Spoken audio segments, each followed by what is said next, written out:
और मोदी जी को ऑपरेशन 2 सिंदूर दोबारा चालू कर देना चाहिए। जैसे मोहम्मद जो वहाँ पे है बैठे हुए, उन आकाओं को सबको ख़त्म कर देना चाहिए। कोई ऑप्शन नहीं, ऑपरेशन सिंदूर 2 होना चाहिए। यूपी में योगी जी है, सेंट्रल में मोदी जी है। इन लोगों ने इतना बड़ा प्लानिंग था, 2900 किलो यूरेनियम पकड़ा गया, बहुत जगह ब्लास्ट करने का साजिश था। लेकिन हमारे देश के एनआईए सुरक्षा एजेंसी इतनी ताकतवर है कि इन लोग को सारा नाकाम कर दिया। बड़ा साजिश को नाकाम करने के लिए हमारी देश की सुरक्षा एजेंसी को मैं बहुत धन्यवाद देना चाहता हूं। 2000 पहले यूपीए के सरकार में जितने बॉम्ब ब्लास्ट होते थे, 11 साल में मात्र एक बार हुआ है दिल्ली में। तो इसलिए सोचने की जरूरत नहीं है। मोदी जी बैठे हैं, यूपी में योगी जी बैठे हैं, सबकी कार्रवाई होगी और सब 2 फुट जमीन के नीचे जाएंगे। ये डॉक्टर जो है देश के गद्दार डॉक्टर है, देश की सरकारी खर्चे पे पले बढ़े डॉक्टर बने हैं। 90 लाख से लेकर 1 करोड़ सरकार लगा रही है, इनके 2-4 लाख ही खर्चे होते हैं। इतना होने के बावजूद भी देश के साथ गद्दारी कर रहे हैं। इनको क्या बोला जाए? ये कौन सी कौम है? ये कौन सी एकता है? ये हिंदू भाईचारा है? नहीं चलेगा देश में, ये नहीं चलेगा। कहेंगे जिस तरीके से लाल किले पे कुछ दरंदे आतंकवादियों ने जो घटनाक्रम को अंजाम दिया और बम विस्फोट कर दिया, जिसमें कई मासूम लोगों की जान चली गई, ऐसे लोगों को क्या सजा मिलनी चाहिए? हमें तो सरकार से अनुरोध है, ऐसे लोगों को पकड़कर तुरंत फांसी पे सजा देना चाहिए। फांसी के अलावा इनका और कोई दूसरा चारा नहीं है। जितनी जल्दी कार्रवाई हो और इन पर सख्त एक्शन लिया जाए और फांसी पे लटकाया जाए। और मोदी जी को ऑपरेशन 2 सिंदूर दोबारा चालू कर देना चाहिए। जैसे मोहम्मद जो वहाँ पे है बैठे हुए, उन आकाओं को सबको ख़त्म कर देना चाहिए। कोई ऑप्शन नहीं, ऑपरेशन सिंदूर 2 होना चाहिए। और सजा कैसी मिलनी चाहिए कि इनकी रूह कांप जाए, आगे किसी की हिम्मत ना हो? पहला बार जो देखे थे ना ऑपरेशन सिंदूर, उससे तिलमिलाए हुए हैं। इससे बड़ा करना चाहिए ताकि दोबारा हिम्मत न करे कि भारत के धरती को फिर से दहला सके। दिल्ली देश की राजधानी है और चांदनी चौक लाल किले के सामने जो वारदात को अंजाम दिया गया वो वीआईपी एरिया में आता है। कई देश के लोग वहाँ, पर्यटक लोग घूमने आते हैं। तो सुरक्षा को लेके आप क्या कहेंगे? और दिल्ली और यूपी की सुरक्षा में आप कितना अंतर देखने को मिलता है कि वो यूपी में योगी जी हैं? देखिए, यूपी में योगी जी है, सेंट्रल में मोदी जी है। इन लोगों ने इतना बड़ा प्लानिंग था, 2900 किलो यूरेनियम पकड़ा गया, बहुत जगह ब्लास्ट करने का साजिश था। लेकिन हमारे देश के एनआईए सुरक्षा एजेंसी इतनी ताकतवर है कि इन लोग को सारा नाकाम कर दिया। बड़ा साजिश को नाकाम करने के लिए हमारी देश की सुरक्षा एजेंसी को मैं बहुत धन्यवाद देना चाहता हूं। 2000 पहले यूपीए के सरकार में जितने बॉम्ब ब्लास्ट होते थे, 11 साल में मात्र एक बार हुआ है दिल्ली में। तो इसलिए सोचने की जरूरत नहीं है। मोदी जी बैठे हैं, यूपी में योगी जी बैठे हैं, सबकी कार्रवाई होगी और सब 2 फुट जमीन के नीचे जाएंगे। विश्वास है आपको मोदी और योगी? पूरा विश्वास है, फुल विश्वास है भाई लोग, फुल विश्वास है, पूरा विश्वास है, कोई डाउट नहीं। मोदी जी है, मोदी जी इसका बदला लेंगे। लेकिन जब पढ़े लिखे डॉक्टर, डिग्रीधारी डॉक्टर इस तरीके के कुकृत्य को अंजाम देते हैं तो विश्वास उठता है, नहीं उठता है समाज? इन लोग नमक हराम डॉक्टर हैं जो देश का खा के देश से ही गद्दारी करते हैं। ऐसे नमक हराम और डॉक्टर को पकड़ो और उनको सबक सिखाओ। अब शिकंजा कस रहा है। एक यूनिवर्सिटी के अंदर से ये सारा संचालित हो रहा था, आतंकियों का पूरा गैंग वहीं से संचालित हो रहा था, जिसको अंजाम दिए गए। जो I-20 कार थी वो भी वहीं से निकली थी। मेरा बोलने का मतलब है, जहाँ से अंजाम हो रहा था ना, उसको बंद कर दिया जाए, पूरा बंद कर दिया जाए।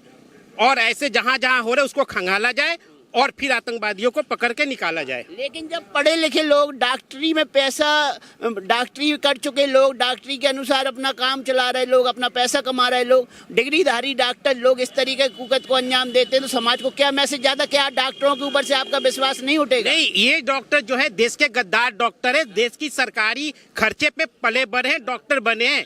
90 लाख से लेकर 1 करोड़ सरकार लगा रही है, इनके 2-4 लाख ही खर्चे होते हैं।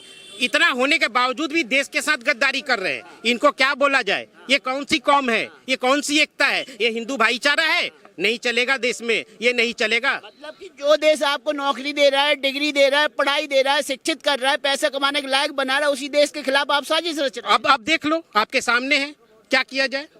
लेकिन मोदी जी है, टेंशन की जरूरत नहीं है। ऑपरेशन सिंदूर 2 होगा और इन आतंकवादियों को खींच के पकड़ा जाएगा और मांग एक ही है, फांसी की सजा हो। एक महिला डॉक्टर तो खुद आतंकवादियों को संचालित कर रही थी और साथ में अपने भाई का भी ब्रेन वॉश कर उसको भी आतंकवादी बना दिया।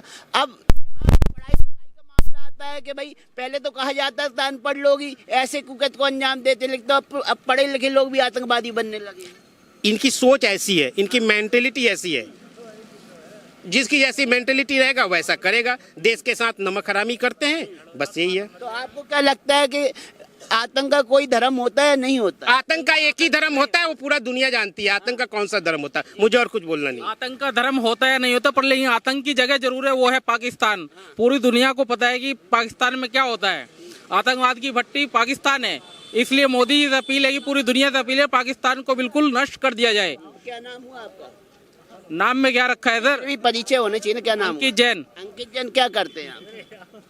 जॉब करते हैं जॉब सर। करते हैं। Yes sir. जॉब करते हुए कभी ये विचार नहीं आया कि मैं पैसा कमाने के लिए कुछ गलत कामों में इन्वॉल्व हो जाऊं, जैसे ये लोग डॉक्टर बन गए थे? नहीं सर, हाँ। नहीं, इस तरह के पैसे की जरूरत कभी पड़ी नहीं है सर, ना कभी पड़ेगी सर।